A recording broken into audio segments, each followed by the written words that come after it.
Well, hello everyone, and you're very welcome to this on Cumann, the Historical Studies Society of the University of Galway's fourth lecture in their current series of lectures on the general theme of impactful Irish general elections. And for those of you who were with us for previous lectures, you might recall that in our first lecture, with the heading of Stability or Chaos, we looked at the two elections of 1927. And in our analysis of them, we determined essentially that they were elections that served to concretise Irish democracy, particularly by virtue of the fact that it brought in from the cold, as it were, what had been up until then a extra constitutional element within Irish nationalism in the guise of Fianna Fáil. It brought them into the constitutional fold and into Parliament. And then in our second lecture, we looked at the 1932 general election and what I tend to deem its addendum election of 1933 under the heading of There Must Be Order. And in our analysis of those elections, we saw that these were, or certainly the 1932 election was a change election because we had a change of government with, for the first time, a Fianna Fáil administration. But we also, our analysis in that lecture also determined, I think, that this was a further step, perhaps even in some ways the final step in terms of concretising Irish democracy, because now you had that former anti-treatyite element actually in power in the Irish state.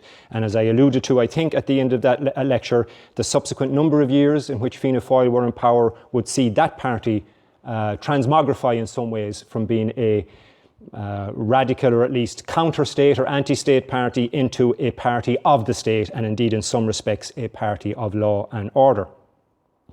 And then in our third lecture, which was another lecture concerning a change election, if you will, under the heading of Put Them Out, we examined the context and the campaign of the 1948 general election, one in which after 16 consecutive years of Fianna Fáil in power, we finally had a new government and indeed in some respects a new form of government, because it was that election that brought to power what is generally known as the inter-party government, in which a number of different and sometimes quite disparate in their politics political parties came together to form a new administration and to put Fianna Fáil out of power for the first time since 1932. Which brings us then to the subject of tonight's lecture under the heading of Young Turks, Mongrel Foxes and Law and Order. We'll be considering the context and the campaign of the 1973 general election, an election which was in its own way as well a change election, because once more we had seen another consecutive period of Fianna Fáil power in terms of 16 years uninterrupted before a coalition, or as it was known, the National Coalition, came to power in March of 1973. Now, for the political anoraks among you, some of these phrases that are in the title will be probably quite familiar. Law and order is a term or a phrase that is often associated with this man here, Liam Cosgrave, who was the leader of the Fine Gael party at this time. And so it's a phrase and a term that's often associated with both this party and with this election.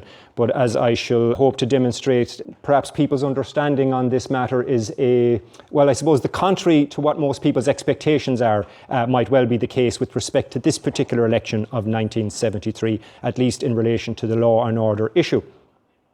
The second element of the title, Mongrel Foxes, again, the political anoraks among you will have some familiarity with this. It was a phrase uttered by this man here again, Liam Cosgrave, just prior to that election.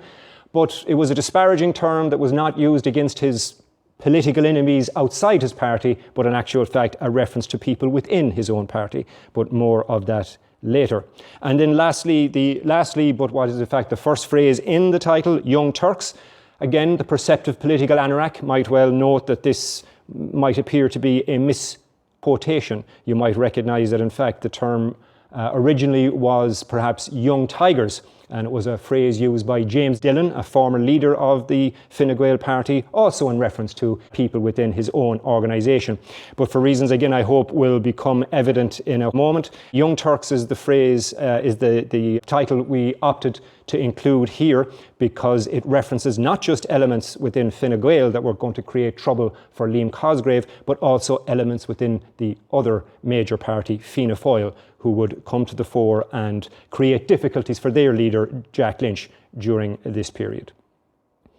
Okay, So in order to get a full understanding of the context which led up to the 1973 general election, we must go back a little bit in time, just as we do in our other lectures. We usually go back to the end of the previous general election in that timeline. But in this case, we actually have to go a little bit further back to the election before the previous election. So there had been an election in 1969, but we have to go a little bit further back to the 1965 general election first. So the 1965 general election was arguably the first modern election in some respects in the Irish state. It was the last election in which you had the leadership elements of what you could call the old guard to the fore. People like Sean Lemass, who you see here, the outgoing or the incumbent Taoiseach at the time of this election and leader of Fianna Fáil, of course. And then on the other side there you can see James Dillon, who I mentioned already. He was the leader of Fine Gael at this time. So Sean Lemass, many of you will be familiar, a figure from the revolutionary period, who was a mainstay of Fianna Fáil governments during the 1930s into the 1940s, before eventually he took over from De Valera as both leader of Fianna Fáil and Taoiseach in 1959. So he was an element of the old revolutionary guard in that respect. James Dillon, somewhat similar. Now, he did not come from the revolutionary section of what we generally refer to as the revolutionary generation, but he did have substantial proximity to it. His father was the last leader of the old Irish Parliamentary Party, and whilst, again, Dillon himself was not from the revolutionary groupings of the early 1920s, he was, however, a founding member and indeed a founding vice president of the Fine Gael party when that was established in 1933. So in this regard, this was the last general election for both Lemass and for James Dillon, and in that sense it is the last for the old guard leadership, if you will. So the election itself in 1965 was to result in Fianna Fáil receiving 72 seats, Fine Gael 47, so it was remaining relatively static at this point in time. The Labour Party had a reasonably good election with 22 seats, an increase of 6 on their previous outing. A party that we mentioned in our last lecture, Clon na Poblachta, had been reduced substantially at this point and were just returning with 1 seat, and then you had 2 independents in that particular parliament. So Sean Lemass returned with a victory of sorts. Lemass is often regarded, I think, as one of Ireland's greatest, if not indeed Ireland's greatest Taoiseach. And whilst there's arguably some objective historical nuance that could be inserted into such a reference to Lemass, nevertheless, there's no doubt that he was leading Irish governments and leading the Fianna Fáil party at a time of substantial change within Irish culture, within Irish outlook, and certainly within the Irish economy during the 1960s. And so for those reasons, amongst others, he's often regarded as Ireland's greatest Taoiseach. And yet it might surprise some to learn, if you didn't know already, that he never actually won a general election in the normal sense that we understand the term. So in his first outing in 1961 as the outgoing Taoiseach, if you will, or the incumbent Taoiseach, he returned with a minority Fianna Fáil administration after 1961. And after the 1965 election, he was returning again with what's generally referred to in historical terms as his second overall minority. So because the opposition parties could not come together, it ended up that Fianna Fáil were able to form a minority administration again under Lemass in 1965 with the assistance of some independents voting for him as Taoiseach. However, in this particular government, he did seek to promote younger elements, in some ways hungrier elements, and in some ways elements that had significant political ambition. And it was generally regarded at this time as being the youngest cabinet in Europe, or at least in democratic Europe at any rate. And we saw the emergence and the ascent of many of what you could call the Fianna Fáil young Turks during this time. Men that you can see here, such as Charles Haughey, Brian Lenihan, Kevin Boland, Neil Blaney, and George Colley. So these were all young, hungry and ambitious political men within Fianna Fáil, and they have often been referred to as the men in the mohair suits. It was a term that was coined, I think, by Tim Pat Coogan in relation to these business-like, efficient, effective, ambitious men about town who were trying to prove themselves within the Fianna Fáil party during this time.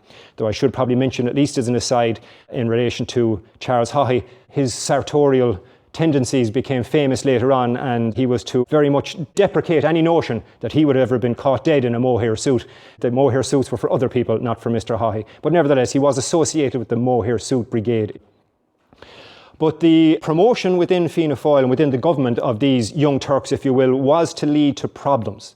It was to lead to a siloisation of support with around certain figures within the Fianna Fáil party during this time.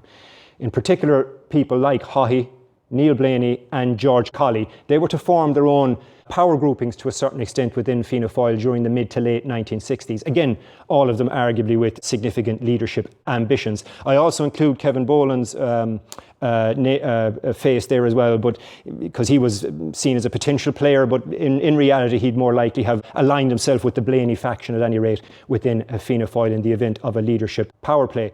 And so when Lemass stepped down as leader in 1966, he was presented with a problem. The degree of siloisation within the Fianna Fáil party at this time meant that there was no definitive clear leader amongst the groups that could guarantee a relatively comfortable and, how shall we say, a non-contentious succession. And so Lemass wanted to find somebody who would be more likely to be agreeable to all parties within or with all sections within the Fianna Fáil party, and even to some of those who were not aligned with any of the siloised groupings, if you will. So it resulted in Jack Lynch becoming the compromise candidate as a consequence of Lemass's imploring him to take on the role as the compromise candidate. Now, once Lynch was presented as the potential compromise candidate, two of the front runners, as it were, Neil Blaney and Charles Haughey, decided they were going to be unsuccessful against him, so they pulled out of the race. The only one who stayed in the race was George Colley. So you did have a competition of sorts. It wasn't a totally agreed leadership. There was a competition and a vote within the party.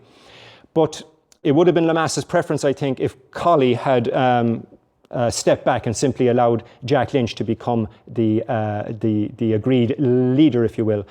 And this is what led to the sometimes disparaging term at this time by some of those who were opponents of both Lynch and of Colley, of the influence of petticoat power within the Fianna Fáil party. Because when Lemass asked Colley to step back, Colley said he would have to speak to his wife about it first to see what her views were. And it seems that he was encouraged to stay in the race. Meanwhile, Lynch, when he was asked to step forward and be the leader, he indicated to Lemass he would have to speak to Maureen, his wife, first, because it would mean a major change in their life. With the result that Lemass was reputed to have stated, "What kind of people have I got when one man has to get his wife's permission to run and another has to get his wife's permission to withdraw?" So there was this disparaging term of petticoat power as a consequence later on. But I think that's quite unfair, to be frank. Both Colley and Lynch were quite strong political figures in their own way. They simply respected the views of their closest confidants in their lives, which happened to be their wives, both of whom, I might add, were quite capable as individuals in their own right. So by virtue of the nature of his ascent to power, because Lynch was to succeed in the vote against Colley in 1966, but by virtue of the method by which he became leader as a compromise candidate, he was seen by people like he was seen by people like Blaney and by Haughey as a placeholder Taoiseach, as simply somebody, a stopgap to be placed in there for a while until they could further their own political ambitions later on. Indeed, Boland was to say to Blaney at one point, let him go in so long as he does what we tell him. So this was the general view, that Lynch was a weak leader and only a leader for the short term. Meanwhile, in the other major political party at the time, the Fine Gael party, you had somewhat similar issues with respect to leadership quarrels, if you will. After the 1965 general election, James Dillon had stepped down, and Liam Cosgrave, the son of the original first leader of the Irish Free State, W.T. Cosgrave, Liam Cosgrave became the agreed leader immediately. It was an uncontested election, if by no other reason than because nobody else seemed to want the job at the time. But as the mid-1960s were to progress, there were other elements within the Fine Gael party who began to become disgruntled with Cosgrave's leadership. Cosgrave was seen as a conservative element within the Fine Gael party, as was this man here, Jerry Sweetman, who became a close confidant in time of Liam Cosgrave, and indeed was this man here, Patrick Donegan, also seen as a conservative element in Fine Gael and pro-Cosgrave. However, other elements within Fine Gael, elements that became associated with what was known as the Just Society wing, the Just Society being a reference to a set of proposals which had something of a left-wing flavour, I might add, that were adopted by the Fine Gael party in 1965 and into 1966. And the author of the Just Society proposals was largely this man here, Declan Costello. He was very much seen as being in the liberal wing of Fine Gael at this time. And other key liberals in the party were men like Garrett Fitzgerald, Dr. Garrett Fitzgerald, and this man here, Patrick Cooney. They were seen as being in the liberal wing, and in some ways had been disparaged, as I alluded to earlier, by James Dillon, the former leader, as the young tigers within Fine Gael who were seeking to bare their teeth against the conservative old guard. So Fine Gael had this internal issue within the mid to late 1960s of what was seen to be a conservative old guard represented by Cosgrave, the leader, and an up-and-coming, again, if you will, young tiger or even young Turk element in the liberal wing. Now, the Labour Party was also having issues to a certain extent.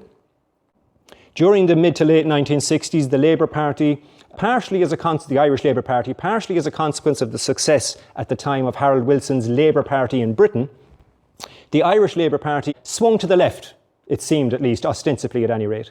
Oftentimes Labour had been seen, believe it or not, as a somewhat conservative element in Irish society in the early part of the 20th century, depending on one's perspective. Certainly during the 40s and 50s, it was actually more of a rural-based party than an urban-based party or a city-based party at any rate. So it had an element of conservatism within it. But in the mid-1960s, it swung left, and it vocally and verbally embraced the idea of socialism, a word which was heretofore somewhat something of a dangerous word in the Irish political milieu. But in the 1960s, there was a kind of a wave of enthusiasm, it seemed to be anyway, for a third way, or for, at least in the Irish context, for a different party other than Fine Gael and Fianna Fáil to come to the fore. And this embrace of new left-wing ideas and a more fulsome embrace of socialism on the part of the Labour Party did bring in a lot of young activist members, young student members, and indeed quite a few famous academics to a certain extent. People such as Dr. Conor Cruise O'Brien, who you see here, and indeed Dr. David Thornley, both of whom were academics. Thornley was also a popular broadcaster on the Irish television. They became attracted to the Labour Party during this time, joined the party, and eventually became TDs. So during this time, when it was embracing a more socialist outlook, the Labour Party also embraced, it appeared, an anti-coalition outlook. This would be important later. It embraced the view that there's no point getting into a coalition with either of the two right-wing parties, as they saw them, Fianna Fáil or Fine Gael. Rather, it would be better to hold out for the possibility of a overall majority for a Labour Party government in which they could implement their left-wing or socialist policies without interference from right-wing or conservative elements.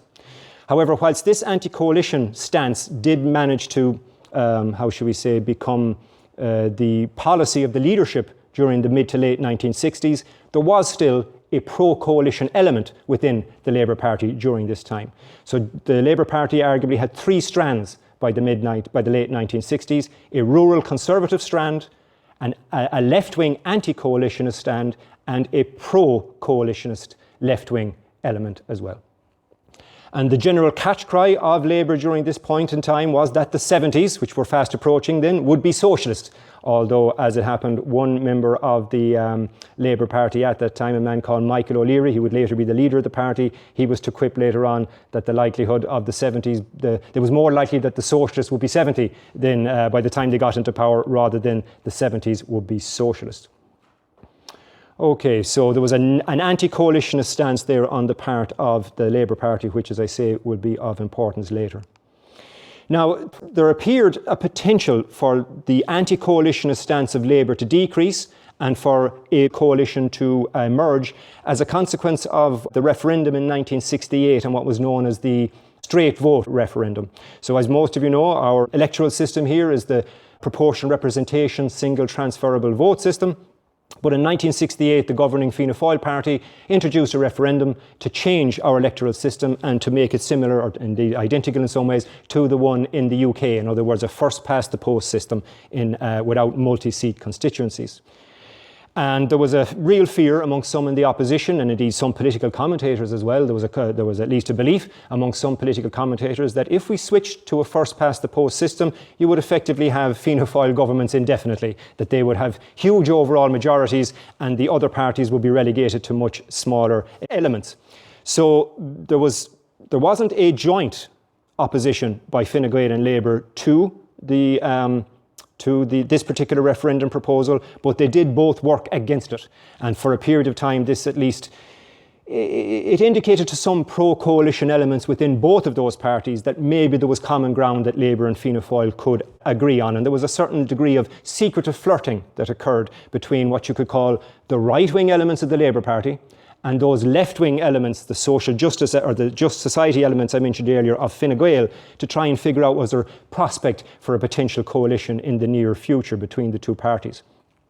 But as it transpired, during this secretive flirting, it seemed to be indicated quite clearly on the part of the Labour elements that any potential coalition would be unlikely while Liam Cosgrave was the leader of Fine Gael.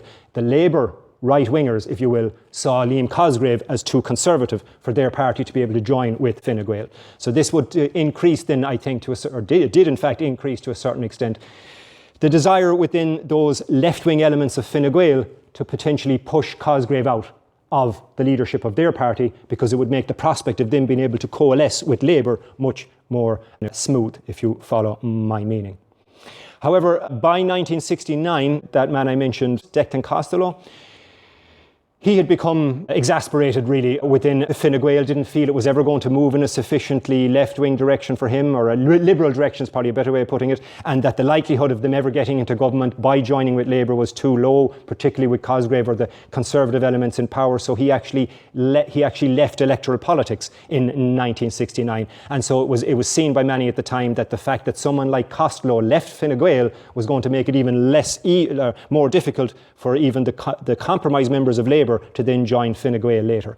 And this was an element which further annoyed what you could call, again, the liberal elements within Fine Gael towards their leader. Moreover, within the Labour Party side, again, one of those who was seen as a potential compromise man, as someone who might be prepared to coalesce, his own view of Fine Gael in 1967 was that Fine Gael was an alliance between the most reactionary elements of the countryside and a certain section of the professional classes of the towns, with antediluvian social views. So when you have this kind of scenario, it doesn't look likely that coalition is a prospect. So certainly there was no chance for a coalition between these two parties to join together and to try and oust Fianna Fáil then when we reached the 1969 general election. Labour's socialist programme, in the 70s would be socialist ideas.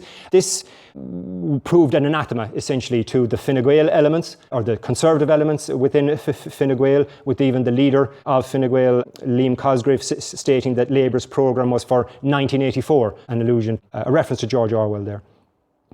But there was a seeming perception within Labour that the tide was with them. Now, as it turns out, they were quite wrong about this, but there was a perception that they had that the tide was with them. So they actually ran 99 candidates in that election, approximately 43 more than they'd ran in 1965. And they saw it as a potential clan na public the moment in which they might break in even further into the political spectrum. And Labour ran a very anti-coalition platform themselves then, with the exception that they felt the two Civil War parties of Fianna Fáil and Fine Gael should actually join together in a coalition themselves if Labour failed to win an overall majority in that election. The Fine Gael campaign then was essentially an anti-Fianna Fáil campaign, and one which was Labour critical, as I say. They also promised, if elected, to abolish compulsory Irish, that is to say, the necessity that one had to pass Irish in your leaving cert in order to receive a leaving cert. And they also promised to create an office of ombudsman. Meanwhile, Fianna Fáil during that election, they emphasised their own record in government, which is what they generally did at election time, and they focused on the personality of Jack Lynch, because whilst he wasn't well respected within certain sections of his own parliamentary party, he was well liked in the countryside. So it was a kind of a presidential type campaign focusing on Lynch. But Fianna Fáil also implemented a Red Scare campaign, if you will, very much aimed at the Labour Party, and a very anti-intellectual type campaign aimed at the Labour Party as well, a reference to those academics that had come into the party in the mid-1960s. With one Fianna Fáil TD who was running against David Thornley in Dublin South West, He even said to his electoral supporters, I'm going to chase him back to Trinity, where he belongs. So very much an anti-Labour Red Scare campaign on the part of Fianna Fáil. So as it turned out, the election was to be a success for the placeholder Taoiseach, if you will, Jack Lynch. Fianna Fáil returned from having been in something of a minority government position. They returned with an overall majority with 75 seats under Lynch's leadership. Fine Gael reasonably well. They increased their seat tally by 3 to 50. The Labour Party, despite their great hopes and what they thought was a tide in their favour, they lost seats.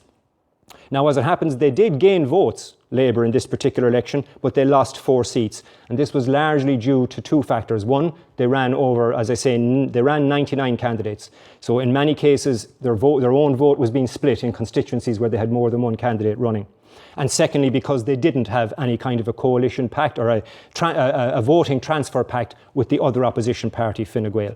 This played against them. So they actually ended up losing seats. And then in this particular Dáil, you have 1 independent returned as well. So it was the view of many then, as a consequence of this election, with Fianna Fáil once again returned to power, many within Labour who had been anti-coalitionist up until this point, and quite a few within Fine Gael who had had issues with Labour's left-wing lurch. They both started to come to the conclusion that we might have to work together if we're going to eventually push Fianna Fáil out of power. Meanwhile, within Fianna Fáil, Jack Lynch, as I say, now had his own majority, and he appointed a new cabinet, but the extent to which it was really his cabinet is somewhat up for debate. He basically reappointed much the same faces that he had inherited from Lamass after 1966, with strong figures like Charles Haughey become Minister for Finance.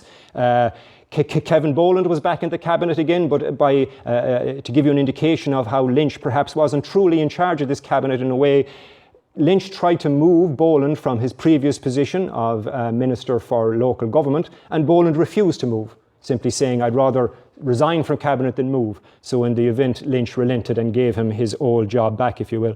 Patrick Hillary became Minister for External Affairs, George Colley Minister for Industry, and then 2 other faces of importance here again, Jim Gibbons, who would become Minister for Defence, and of course Neil Blaney here, who a very powerful figure in his own right now, as I mentioned before, within Fianna Fáil with his own strong base. He was an exceptionally capable director of elections for Fianna Fáil, and he remained on as Minister for Agriculture, a portfolio which was a very powerful portfolio in the Ireland of the time. So the extent to which Lynch was truly in charge of this cabinet from the very beginning is, as I say, open to question. But the extent of his control was to be questioned even further as a consequence of the outbreak of the Troubles in Northern Ireland in August 1969. I won't dwell on the events of the Troubles themselves, obviously here for the sake of time, but needless to say, the spectacular outbreak of violence in the city of Derry on the 12th, 13th of August 1969, coupled with similar outbreaks of violence in Belfast and other areas, violence which resulted in sections of the nationalist community in both of those cities actually, but particularly in the city of Derry, coming under significant attack by militant loyalist elements, and to a certain extent by what some refer to as a feral almost section of the Royal Ulster Constabulary. This was to lead to significant tensions in the cabinet table here in the south and in Leinster House. There were elements around the cabinet table, particularly those such as Blaney and Boland, but not only them, who were of the view that the Irish government should now take a direct interventionist and even military approach and move into sections of Northern Ireland to try and protect elements of the nationalist community who were coming under attack. They could be broadly regarded as the Hawks. There were then doves in that same cabinet who were, along with the Taoiseach Lynch, who were arguing that this would be very dangerous, would only escalate the situation, and that we weren't really in a position to do so, to intervene successfully anyway. So ultimately, these tensions were to flare up quite significantly within the cabinet and were to serve to again somewhat undermine Lynch's leadership even further, because strong men, or seemingly strong personalities in the cabinet, people like Blaney and Haughey, were to end up going their own way, as it were, with respect to this northern question. Because in the aftermath of this, we had what became known as the arms crisis of 1970, in which both Blaney and Haughey adopted their own approach. working together with a member of Irish military intelligence, a man called Captain Kelly, together with John Kelly, a member of the Provisional IRA from Belfast. They sought to import weapons in an extraordinary way, or in an unusual way at the very least, to bring them to Ireland and to hold them, at least in some people's respects, to hold them for the purpose of potentially supplying them to nationalist elements in Northern Ireland if they were needed in order to defend the nationalist community. Now, the question has often arisen as to whether this was legal or not. Ultimately, it was the general agreement by the rest of the government subsequently was that this was not part of government policy, that this was not agreed, and that it was effectively an illegal act on the part of people like Blaney and Haughey and those others involved. But once the Secretary of the Department of Justice, Peter Burry, became aware of this surreptitious attempt to irregularly import weapons into the state, he informed Jack Lynch on the 20th of April 1970 that this was occurring. It had been taking place or attempted to take place over a couple of months. Now, initially Lynch didn't act. Lynch allegedly spoke to Haughey, but Haughey could not explain what his role was in it due to an accident he'd been involved in just a few days previously. And when Lynch approached Neil Blaney about it, Blaney claimed complete innocence. So Lynch initially prevaricated, probably because, again, he felt he was in a weak position when dealing with these stronger ministers at the cabinet table. But Liam Cosgrave, the leader of the Fine Gael party, he became aware of this on the 5th of May, a few days later, probably informed by either Peter Burry or by some other member of the Ministry for Justice. And when Cosgrave was informed, he confronted Lynch, which then forced Lynch to act, with the result that a few days later, Lynch fired Neil Blaney from cabinet and fired Charles Haughey from cabinet because, in his view, and as the official statement was, their behaviour was not in line with government policy in relation to Northern Ireland. With the result that Blaney, Haughey, Captain Kelly, John Kelly and a fifth man, Albert Lykes, were all arrested, with four of them, not Blaney, eventually ending up on trial for the attempted illegal importation of weapons. Now, as it transpired, all four were ultimately acquitted. Again, the reasons for this are varied and I won't go into them here. And for those of you who might have an interest in reading more about the subject of the arms crisis, I can recommend highly a book called The Arms Trial by Justin O'Brien, published in the year 2000. I think it provides a very coherent and logical and holistic assessment of the entire affair. And of course, it would be remiss not to mention that this society also gave a lecture on this subject a number of years ago, which is also available online. But what's important here is that the fallout from the arms trial was to see an almost direct attack then. In fact, it did see a direct attack on the leadership of Jack Lynch within Fianna Fáil. Those who were favourably disposed towards Haughey and Blaney, who had been fired from cabinet, and which had also seen Kevin Boland resign from cabinet in sympathy with his two friends, if you will, in this context, because he was another hawk, if you will, on the issue of Northern Ireland. This was to see elements within Fianna Fáil making a direct attempt to undermine Jack Lynch's leadership after the acquittal of Haughey at the arms trials in 1970. So at the February 1971 Ardèche, there was a very direct attempt by the Boland wing to try and oust Jack Lynch from his position as leader of Fianna Fáil. Lynch was harangued at times. He was called Union Jack. And Jim Gibbons, who was the Minister for Defence and who had been a prosecution witness against the other two, or against Charles Haughey at trial, he was also seen as a traitor by the pro-Boland wing of Fianna Fáil. And there was violent scenes at this Ardèche in 1971.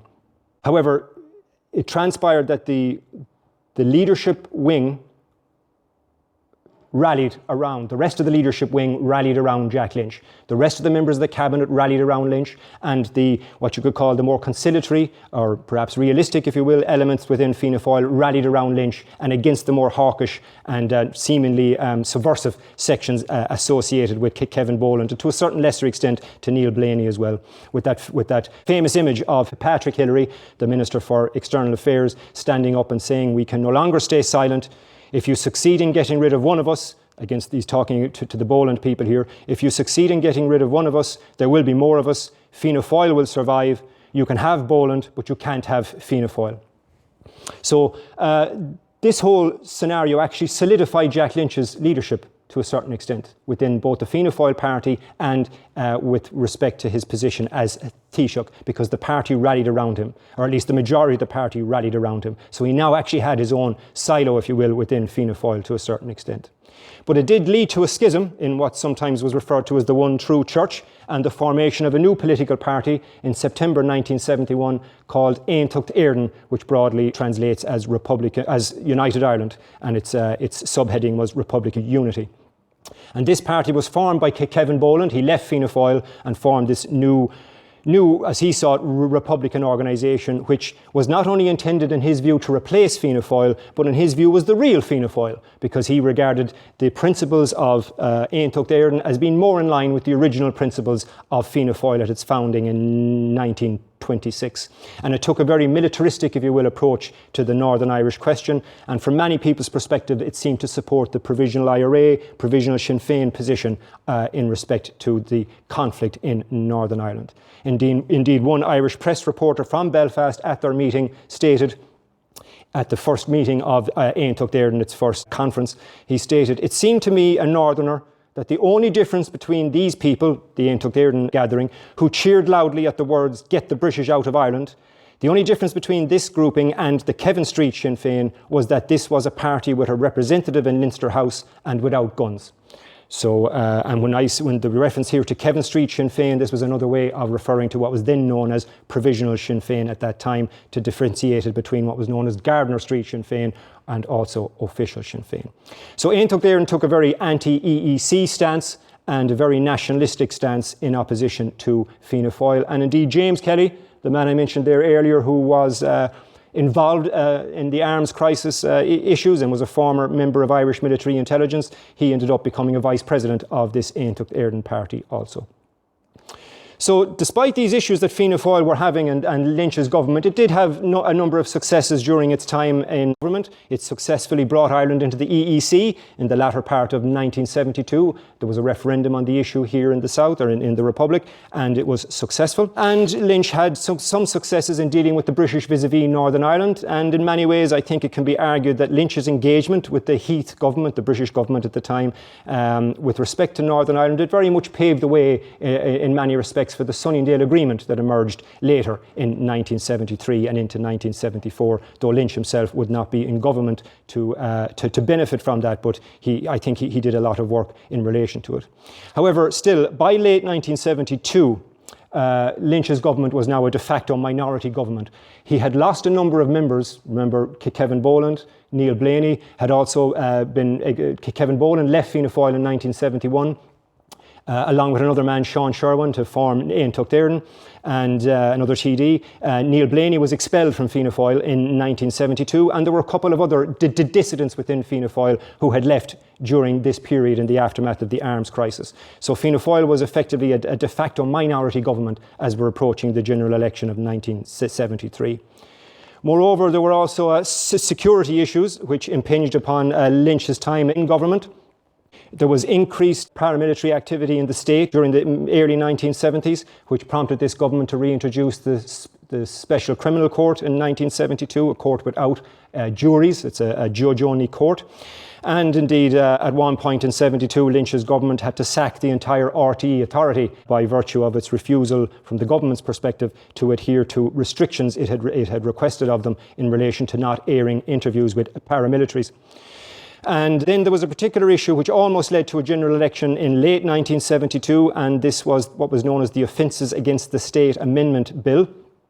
This was a bill introduced by Fianna Fáil which would change the nature of evidence in certain cases in relation to paramilitary activity. So in certain cases, in all cases in which a Garda superintendent was confident that a named person was a member of, say, the Provisional IRA or the Official IRA, he could give his opinion that this was the case in court, and this opinion would be regarded as evidence in the trial. So he might have no other evidence to indicate that this man or woman was a member of a paramilitary organisation, but the chief superintendent's opinion was sufficient to be regarded as evidence. Not sufficient for conviction alone, but sufficient to be taken as evidence for a potential conviction. So this was a very contentious piece of legislation. It seemed to impinge on many people's views on civil liberties, with the result that Fianna Fáil found itself in a very difficult position in the Dáil, with the Labour Party en masse going to vote against this amendment, and most of the Fine Gael party indicated they were going to vote against it as well, with the then Justice spokesman for Fine Gael, a man called Paddy Cooney, who I mentioned earlier, stating that this legislation is contrary to civil liberties and the likes of which can only be found on the statute books of South Africa.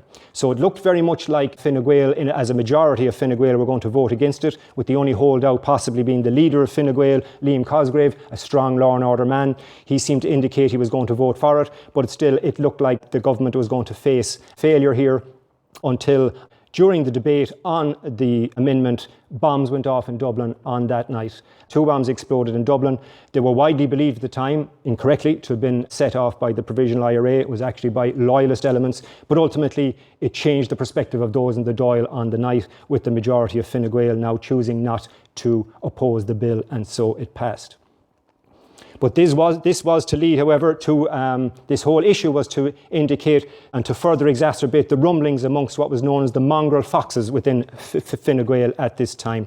As I mentioned, there had been a dissident element within Fine Gael which was opposed to Liam Cosgrave anyway, and by virtue of their fear that his leadership would prevent them being able to have a coalition government with Labour in the future, they were eager to potentially push him out of the leadership. And this was well known, these stirrings in the undergrowth, as it were, within Fine Gael. And these were to come out into the open during the May 1972 Fine Gael Ardèche, when Liam Cosgrave, the leader, possibly quite irked and frustrated with what he felt were oppositional elements within his own party, at the address at the Ardèche, he was to state, "I don't know whether some of you do any hunting or not, but some of these commentators and critics are now like mongrel foxes. They are gone to ground, and I'll dig them out, and the pack will chop them when they get them." So this was seen as a reference to the liberal wing within Fine Gael at that time. And as a consequence, it further incensed elements within the liberal wing of Fine Gael, and further increased their opposition to their own leader, that he would refer to them as they saw it in such disparaging terms. And indeed, this is when they took their chance to bare their teeth in December 1972, at the time of the Offences Against the State Amendment Act. They had essentially given an ultimatum to Cosgrave that he would either have to vote against the act with them, or there was a potential that there was going to be a coup within the party. He was certainly going to be left isolated within the party if he was going to be the only member of the party that was going to vote for the Fianna Fáil amendment, whilst everyone else was going to vote against it. And it really looked like his leadership was in severe doubt in December 1972 of Fine Gael, so he almost never had the chance to be Taoiseach. But as I mentioned, once the bombs went off on that night, on the 1st of December, it changed the dynamic completely. He was now seen, rightly or wrongly, to have been in the right on the issue of supporting this more contentious piece of legislation, and ultimately his leadership was stabilised once again. So as I say, there was almost an election in December 1972 because of this. Lynch had been prepared to go to the country in the event that they had lost that vote in the Dáil, and most commentators appreciate that that Fianna Fáil would likely have won the election if they had gone to the country in December 1972, either before the bombing occurred or after. Fianna Fáil would likely have been able to win on a law and order platform at that time. But as it happens, Lynch opted not to call the election in December 1972, probably because, in fairness, he did not know what was happening. Bombs had just gone off. There was no guarantee there would not be bombs again soon, or again later in December, and therefore the potential for violence during an election campaign. But the likelihood is, I think, that if he had gone to the country in December, Fianna Fáil would actually have returned to power. But as it transpired, he called the election for February of 1973. His claim at the time was that there was clear uncertainty in the Dáil because he was obviously operating a de facto minority government, and he argued that there would be a need for stability within government in the context of Northern Ireland and of our recent accession, or recent accession, in January, to the European Economic Community. The calling of the election at that time was denounced by the opposition parties as a cynical move, with Fine Gael stating that the Taoiseach has run away from Northern Ireland, he's run away from rocketing inflation and from defeat seat in a forthcoming presidential election, and he has run away from the votes of the young. And this was a reference to the fact that this election was being called a couple of weeks before a new electoral register would have allowed approximately 140,000 people between the ages of 18 and 21 to be added to the register. So they didn't get to vote in this election, and this was seen as something of a deft move by Lynch, or a cynical move by Lynch, depending on your perspective, to keep the youth away from the polling booths in 1973. However, the calling of the election did push, finally, the two opposition parties together. It finally pushed both Fine Gael and Labour together. The events of the arms crisis, their failure in the 1969 election for both parties to achieve power, had finally, and the behaviour, you could say, of certain elements of Fianna Fáil with respect to Northern Ireland, had finally convinced Labour and Fine Gael that they had to compromise. So whilst there had been discussions prior to the election, there had been little substantive agreement between them. But now with the election announced, they were galvanised. And one member of Fine Gael at the time, a man called Jim Doug, he stated, "We met the night the election was called. 2.5 hours later, we had a programme for government." That's how convinced they were that they needed to get into bed together finally. And indeed, another member of Fine Gael at the time, a man called Peter Barry, he was to say that he was to indicate that they very quickly achieved a 14-point programme. Within one night, essentially, they achieved a 14-point programme and manifesto to put to the people. And he said, Peter Barry, "We drew up a 14-point plan with Labour in no time. The plan was agreed without any problem. The smell of power, you see, power is an aphrodisiac."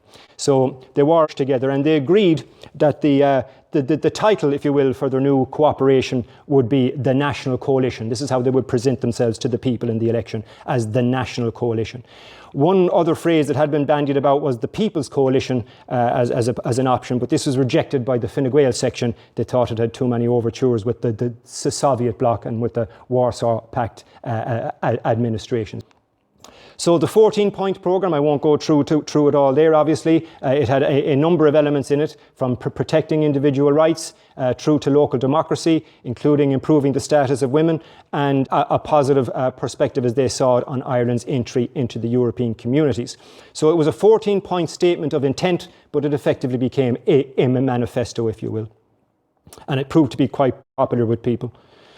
So the election campaign itself then, it was seen by many at the time, or seen by many in retrospect, as somewhat dull, certainly dull by comparison to earlier elections in the Irish state at any rate. Professor Michael Gallagher referred to it as an election that was dull, fought between two centrist pragmatic groups and revolving around promises on jobs, prices and other costs of living. So it was dull perhaps, but however, there was a very high voter turnout of 76%. And voters were provided with a clear choice. This was the first time in which two opposition parties had come together prior to an election to offer a joint programme to the people. So there was a clear alternative government. And it was seen by many as an option, or as a potential change, a potential for change again, a change election to get Fianna Fáil out of power after 16 years. Although, as you can see there from one contemporary cartoon, there was the view within some quarters that people weren't voting for the National Coalition, just voting against the government. As you can see in that cartoon, I'm not voting for your lot, I'm voting against the other lot, essentially. Okay, so the Fianna Fáil campaign then, it was, as was the tendency for Fianna Fáil in the past, they had no formal manifesto. Rather, they emphasised their record, really, rather than providing a manifesto or a statement of intent similar to the prospective National Coalition. Again, as I alluded to at the start, it was Fianna Fáil, not Fine Gael, that played heavily into the law and order perspective in this 1973 election. This is perhaps contrary to many people's views, I think, of these two political parties. But it was Fianna Fáil that very much played the law and order card and the Northern Ireland card, arguing that you cannot trust Labour and Fine Gael with law and order, and you cannot trust them in the context of dealing with the troubles emanating from Northern Ireland either. Fianna Fáil also engaged in strong anti-coalition rhetoric, but Fianna Fáil had always been opposed to coalition-type governments anyway. But their argument was that the staple one, that coalitions are weak governments. You have groupings coming together that can't cohere properly, and so they can't be expected to survive. Now, Fianna Fáil did not adopt a Red Scare approach on this occasion like they had in 1969, but they did adopt a very anti-Labour approach, emphasising that fact that the Labour Party had opposed Ireland's EEC entry in 1972. And this is correct. Labour had opposed Ireland joining the EEC, whereas Fine Gael and Fianna Fáil had both supported it.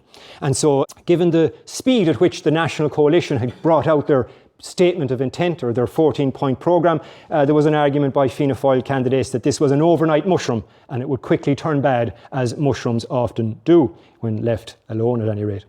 However, when there was negative feedback coming to Fianna Fáil, to the Fianna Fáil leadership from canvassers in respect to how this approach was being met by the electorate, Fianna Fáil did change their approach towards the end of the campaign. They moved away from the law and order argument and moved away from the Northern Ireland issue and tried to focus on the bread and butter issues that the National Coalition were focusing on. And indeed, there were later claims after this election that there was in fact a mole, a coalition mole within the Fianna Fáil campaign, who was giving the coalition elements advice on what to do to counter Fianna Fáil's various approaches. So the coalition campaign then, well, as I mentioned, they focused very much on they focused very much on bread and butter issues, many of them emanating from the 14-point programme, emphasising that they would increase house building, that there would be increases in social welfare and ensuring equality for women, or certainly improving the status of women, and other such issues. So they didn't focus heavily on law and order at all during their election. Again, this is contrary, I think, to the often received wisdom, with the exception of Liam Cosgrave himself. Again, he was an outlier with respect to his own party, a very strong law and order man, and he did indicate quite clearly that Fine Gael's purpose in many ways was to uphold the democratic structures of the state. This was, as he said, Fine Gael's first concern. But virtually every other member of his party focused on, or the leadership within the party and in the public sphere, they focused on bread and butter issues. And then in the Labour Party, it was similar scenario, focusing on the bread and butter issues, but again with the exception of Conor Cruise O'Brien, that academic I mentioned already. He very much attacked his constituency rival Charles Haughey, who was still within Fianna Fáil at this time, though he was something of a pariah within Fianna Fáil. He had been fired by Lynch, as I say, and was on the outer fringes of Fianna Fáil. But nevertheless, O'Brien attacked Haughey as being a supporter, essentially, of the provisional IRA. The 14-point programme, as I say, proved quite popular with the electorate, and it's fair to say that both Liam Cosgrave and the leader of the Labour Party, Brendan Corish, they exuded stability, and they got on very well together and were seen as a power couple, if you will, in the political sense on the campaign trail, and it came across very well to the electorate. This was the first time in which television was to have a major impact, arguably a major impact as well, but not between leaders' debates, not in a leaders' debate as we often have today, but rather in a debate between the two spokesmen, the Minister for Finance for Fianna Fáil, for the outgoing government, George Colley, and the finance spokesman for Fine Gael, Dr. Garret Fitzgerald. It was largely agreed by commentators that Fitzgerald had defeated Colley quite comprehensively in the debate on economic matters on the television on the RTÉ's 7 Days programme. And this was seen by some anyway as having probably swung some extra votes towards the National Coalition and away from Fianna Fáil.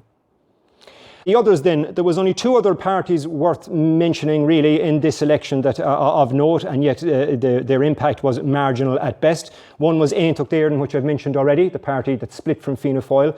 They adopted a very anti-Fianna Fáil campaign with significant criticisms of Fianna Fáil's Northern Ireland policy, but also attempting to associate Fianna Fáil with big business and with the rich men within the European Union, because the Aontacht Éireann party also took an anti-EEC stance.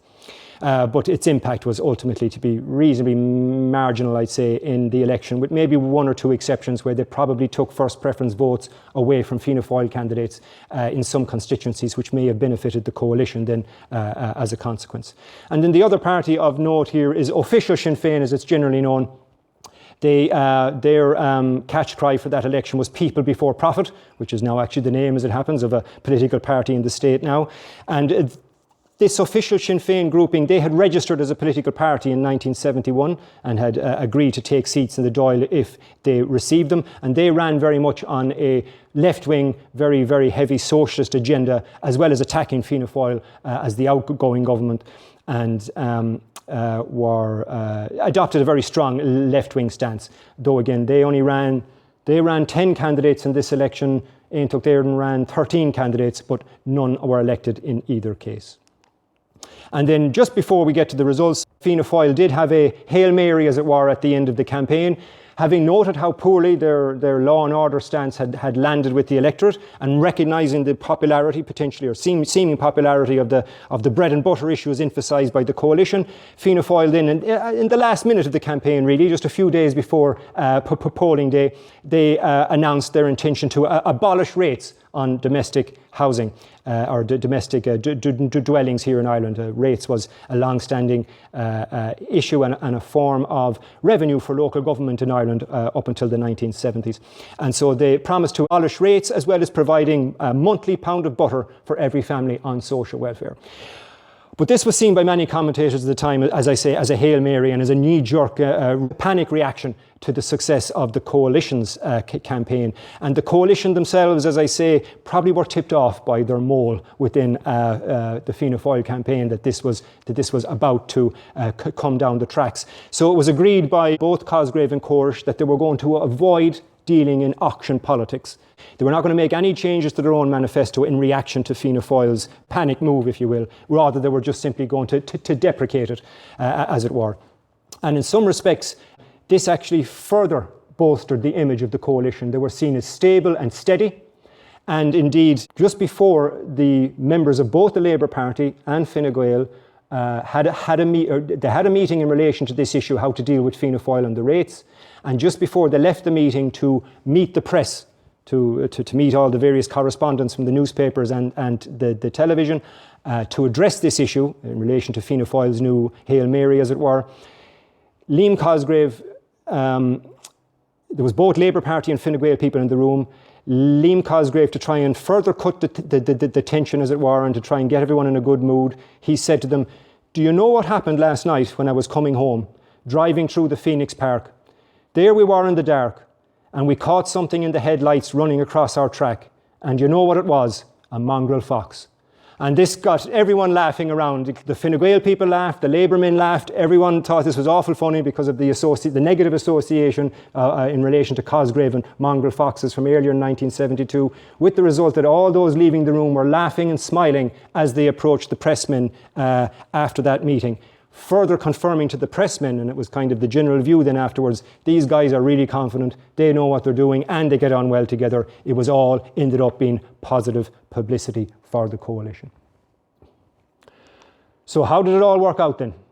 Well, it might be surprising to learn Fianna Fáil actually increased their vote. Despite the negativity of how their law and order approach initially in the campaign fell, it's possible that either between their core vote supporting them anyway, plus maybe maybe their Hail Mary did work out to a certain extent in the latter part of the campaign in relation to abolishing domestic rates, because they actually increased their vote marginally, granted by only 0.5%, but they certainly didn't lose votes, and this is an important factor. They did, however, lose seats. They lost 6 seats in that election despite having increased their vote.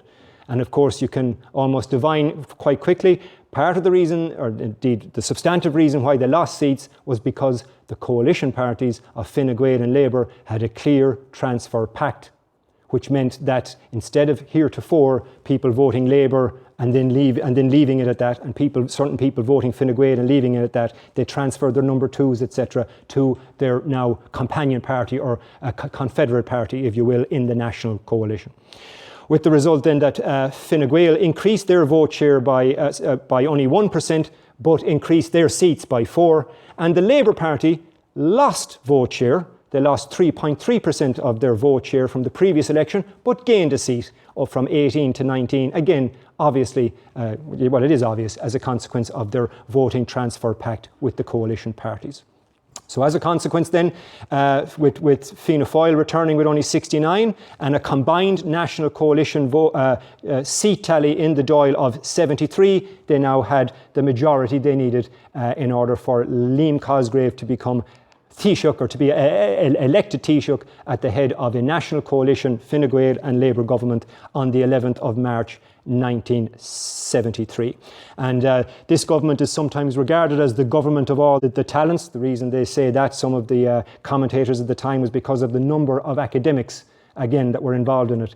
People like Garrett Fitzgerald there, an academic, Justin Keating, actually he's out of the frame, Justin Keating, another academic, and who else there? John M. Kelly, who was a parliamentary secretary, but still he was involved in the government. And then Declan Costello was back as Attorney General, and he was very much known as an intellectual heavyweight as well. So Liam Cosgrave, the son of W.T. Cosgrave, approximately 50 years after his father had become the head of the Irish Free State, the head of government in the Irish Free State in 1922, 1923. Now his son Liam Cosgrave became Taoiseach in the Irish Republic in 1973, and he was to receive his seal of office from President Eamon de Valera, the man who had been the erstwhile friend of his father and then the long-time political enemy of Liam Cosgrave's father during the 1930s and during the 1920s, 30s and 1940s. And just as a slight aside here, a little anecdote, if you'll forgive me for the time. A few weeks after this government came into power, the coalition government, the President, Eamon de Valera, obviously a man of Fianna Fáil extraction, no doubt, the founder of Fianna Fáil, he invited the government to Áras an Uachtaráin for a meal. And at the meal, towards the end of the meal, de Valera stood up and did indicate his view that coalitions are not good. He doesn't agree with coalitions. He thinks they're unstable, etc. And indeed, he further indicated that his own preference would have been, years previously, that our voting system be changed to one similar to that pertaining in the UK, because that creates stronger governments, single-party governments, in de Valera's view. But de Valera also went on to say that irrespective of what kind of government you have, it's crucial that the government, the cabinet, shows loyalty to the Taoiseach. And Liam Cosgrave at the time took that, I think, very on a personally positive way, that de Valera was advising Cosgrave's, both those who were of the liberal wing of Fine Gael, if you will, that had been opposed to Cosgrave previously, and those Labour members, that they should support the man who is at the head of the table and be loyal to your Taoiseach. And as another slight aside, given the recent presidential election we've had here and the many references, some positive, some unfortunately negative, in relation to the use of the Irish language in some respects, but with respect to our new president's indication that it's her desire to have Irish as a working language in Áras an Uachtaráin, well, at the time of this particular meeting in Áras an Uachtaráin between members of the coalition government and de Valera, after the dinner, many of them were sitting around relaxing. And the President, de Valera, was having a conversation with the government's press secretary, a man called McCongle, in Irish. And they stopped speaking for a moment, the two of them, and they listened to a conversation that was occurring between 4 or 5 members of the coalition government, 2 at least from Labour and 2 from Fine Gael. And the conversation they were having was on government business, or state business, if you will, but it was through the medium of Irish. They were speaking Oscuelga there. They weren't talking to the President and Maurice McCongle, but they were speaking to each other about government business in Irish. At which point de Valera turned to McCongle, the press secretary for this government, the National Coalition government, and he lamented to a certain extent. He said, "Cunas nach rá rialtas mar sin agamsa," he said, essentially translated as, how come I couldn't have had a government like that who would speak Irish at the cabinet table? So a slight aside there in relation to recent events, perhaps. Okay, so the consequences of the 1973 election. Well, first of all, it proved once more that Fianna Fáil could be beaten. This was the second time after a concerted period of Fianna Fáil power, 16 years, in which Fianna Fáil had been once again beaten. And it proved that if a potential coalition or a putative coalition of parties came together with a joint programme and a joint alternative that they could present to the electorate, the Fianna Fáil machine could be defeated. So this election demonstrated quite, to a significant extent as well, the importance of having a manifesto, something which Fianna Fáil had eschewed up until this point, but which they would never, I think, eschew again. The election, because of the failure to return to power, Lynch's authority was again somewhat weakened within the Fianna Fáil party. He remained as leader, of course, and would be Taoiseach again, as we shall see, I hope, in another lecture. But his now slightly weakened position at having failed to return to power meant that he was now pressured, or placed under pressure, you could say, by elements within the Fianna Fáil party to allow the rehabilitation, to a certain extent, of Charles Haughey. Remember, I mentioned Haughey had been fired by Lynch at the time of the arms crisis because of his involvement in that attempt to surreptitiously import weapons. And he had been something of a pariah then for a number of years after that. But by the mid-1970s, Haughey had worked his way within the Fianna Fáil grassroots again. And now, given that Fianna Fáil were out of power and Lynch was no longer seen as strong a leader, he was compelled, I think, to a certain extent to bring Haughey back onto the front bench of Fianna Fáil, where Haughey would launch his own leadership ambitions once again in short order. The election also solidified Liam Cosgrave's leadership of his own party. There were to be no more grumblings amongst the mongrel foxes, at least while this government was in power. And as I said, it was referred to as the government of all the talents. It was one of the first opportunities, I think, in the Irish state for a number of academics, and some of whom were untried ministers from any previous government, to display their ability in office. In fact, the only two members of this government that actually had ministerial experience previously was Liam Cosgrave himself, the leader of Fine Gael and Taoiseach, and his Taoiseach, the leader of the Labour Party, Brendan Corish. No other member of this government of all the talents had been in government before. Again, an allusion here to the Irish language issue. This was the first government to appoint a full minister for the Gaeltacht. And this would prove to be quite popular in Gaeltacht areas at the time, and subsequently was argued to have slightly boosted Fine Gael's support base in the west of Ireland as a consequence. And then lastly, one commentator on this period of time, Brian Harvey, he also indicated that or indicates that one of the consequences of this election was that it institutionalised now the concept of coalition, and it effectively made the weather in some respects for future Fine Gael and Labour coalitions into the 1980s and 1990s.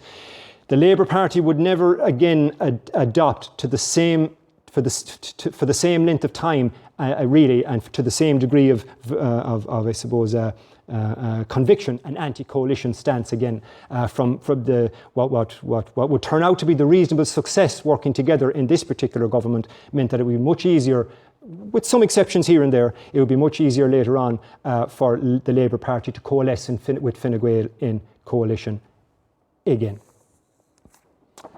Okay, so just to conclude, as Professor Michael Gallagher observed, the 1973 election campaign itself was a rather dull affair, and certainly it does appear dull when compared to the often exciting and sometimes violent contests in the earlier years of the state. However, this description only tells part of the story, for the 1973 contest did prove to be something of a change election. It brought to an end Fianna Fáil's second extended period of 16 years in power, and it demonstrated that opposition parties, by working in concert, by presenting the electorate with a joint manifesto, and by offering themselves as a clear, united alternative with a willingness to compromise and work together, then it was still possible to defeat the well-oiled electoral machine of an experienced outgoing administration. A signal for the future, perhaps. To paraphrase the popular historian Tim Pat Coogan, this election brought to power a cabinet that contained more Liberals per square inch than any of its predecessors, and more than quite a few of its successors, at least in the 20th century at any rate. And yet, as history has shown, the government of all the talents that emerged from this contest would quickly be shorn of their Liberal image due to a combination of its reaction to the vicissitudes of a globalising economy and in its robust response to a significant and very violent upsurge in paramilitary activity within the Irish state during the mid-1970s. Given what we now know of the severe and negative impacts of the oil crisis on the Irish economy between 1974 and 1976, there is perhaps an argument to be made that, much like the general election of 2007, which occurred just prior to the recession of the late noughties in this century, from the coalition's point of view, the 1973 general election was in fact the one to lose rather than the one to win. And this argument poses, I believe, an even more intriguing counterfactual. For if Jack Lynch had returned to the Taoiseach's office in 1973, it would have forced Fianna Fáil, rather than the coalition, to grasp the nettle of implementing the unpopular fiscal measures that were deemed necessary to navigate the recessionary waters of the mid-1970s. This would have likely left the Fine Gael and Labour parties in a much better position to win power together later, perhaps in 1977, with an even stronger mandate than that which they did receive in 1973. And thus, in this alternative scenario, they might even have been returned to government for a second consecutive term in the early 1980s. Just as importantly, however, a Fianna Fáil victory in 1973 would have further cemented Jack Lynch's leadership and authority within Fianna Fáil in the short to medium term. In this alternative scenario, Lynch would have been under much less pressure, if indeed any at all, to facilitate the political rehabilitation of Charles J. Haughey so soon after Haughey's fall from grace during the arms crisis. Absent the gravitas associated with a front bench position, or the opportunities for political patronage that accompany ministerial office, boons that we know the boss did use to great effect in our own timeline, it is quite likely that, even if Lynch had stepped down following his party's possible defeat in 1977, he would have been succeeded as leader of Fianna Fáil by George Colley or by some other outgoing cabinet member. And so in this alternative scenario, Haughey's possible ascent to the office of Taoiseach would have been postponed until at least the following decade, or perhaps his leadership prospects would have been smothered entirely. What a very different Irish political landscape that outcome would have presented us with in the 1980s and 1990s. Though exactly how pleasant that alternative political vista might have been, I shall leave for you to decide. Thank you very much for your time and for listening.